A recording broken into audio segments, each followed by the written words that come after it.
భారత్ పాకిస్తాన్ మధ్య ఇప్పటివరకు 4 యుద్ధాలు జరిగాయి. మొదటిది 1947, 2 1965, 3 1971, 4 1999. అయితే వీటిలో మొదటగా 1947 యుద్ధం గురించి మనం చర్చిద్దాం. 1947 భారత ప్రభుత్వ చట్టం ప్రకారం భారతదేశంలోని వివిధ సంస్థానీసులు అయితే భారత్లో కలవచ్చు, లేదా పాకిస్తాన్లో కలవచ్చు, లేదా స్వతంత్రంగా ఉండొచ్చని బ్రిటిష్ వాళ్ళు తీర్మానం చేశారు. ఆ సమయంలో 3 రాజ్యాలు కాశ్మీర్, జునాగఢ్, హైదరాబాద్ ఏ దేశంలోనూ కలవకూడదని నిర్ణయించుకుంది. అయితే కాశ్మీర్ విషయానికి వచ్చేసరికి కాశ్మీర్లో ఎక్కువ శాతం మంది ప్రజలు ముస్లింలు, కానీ ఆ పరిపాలిస్తున్న రాజు మాత్రం హిందూ.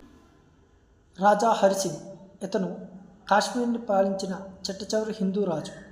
అయితే కాశ్మీర్లో ఎక్కువ శాతం మంది ప్రజలు ముస్లింలు, కానీ కాశ్మీర్ని పాలించింది హిందూ. అయితే పాకిస్తాన్ ఈ యొక్క అంశం మీద అంటే ఎక్కువ మంది ముస్లింలు ఉన్నారు కాబట్టి అది పాకిస్తాన్కే చెందాలని ఒక రకమైన వైఖరితో వాళ్ళు వ్యవహరించారు. ఇదే అదునుగా భావించి అప్పుడు పాకిస్తాన్ ప్రభుత్వం కాశ్మీర్లో ఉండే కొంతమంది గిరిజనుల సహాయంతో రాజా హరిసింగ్ ప్రభుత్వంపై దండయాత్ర చేసింది. రాజా హరిసింగ్ వాళ్ళని ఎదుర్కొనలేక చివరికి భారతదేశానికి సహాయాన్ని అందించారు. అయితే ఈ సమయంలోనే అప్పుడు భారత ప్రధాని పండిత్ జవహర్లాల్ నెహ్రూని, అప్పటి హోమ్ మినిస్టర్ సర్దార్ వల్లభాయ్ పటేల్ని కలవడం జరిగింది. అయితే భారత ప్రభుత్వం ఒక రకమైన ఒప్పందంతో రాజా హరిసింగ్కి సహాయం చేసింది. అదే కాశ్మీర్ని భారత్లో కలిపివేస్తే పూర్తి సహాయం అందిస్తామని సర్దార్ వల్లభాయ్ పటేల్, జవహర్లాల్ నెహ్రూ తేల్చి చెప్పారు. చివరికి చేసే సహాయం లేక రాజా హరిసింగ్ భారత్తో ఒప్పందం చేసి చివరికి భారత్ 1947లో పాకిస్తాన్తో యుద్ధంలో తలపడింది. అయితే ఈ యుద్ధంలో భారత్ శక్తి మీద పాకిస్తాన్ ఎక్కువసేపు యుద్ధం చేయలేకపోయింది.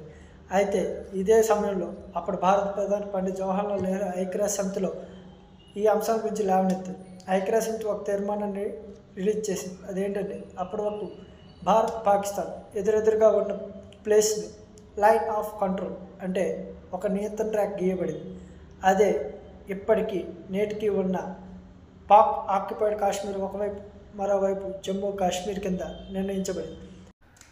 అయితే తర్వాత ఐక్యరాజ్య సమితి ఇరు దేశాల పరస్పర అంగీకారంతో కాశ్మీర్లో ఓటింగ్ ద్వారా కాశ్మీర్ ఏ దేశానికి చెందుతుందనేది నిర్ణయించుకోమన్నారు. కానీ ఇప్పటికీ పాకిస్తాన్ ఆ ఓటింగ్కి జరపడానికి అంగీకరించడం లేదు. అయితే వాళ్ళు ఎప్పటికీ అంగీకరించేది ఏంటంటే కాశ్మీర్ ఎప్పటికీ వాళ్ళదే అనే భ్రమలో వాళ్ళు ఉన్నారు. సో గైస్, ఇది ఇవాళ ఇండియా పాకిస్తాన్ వారిలోని మొదటి యుద్ధం గురించి.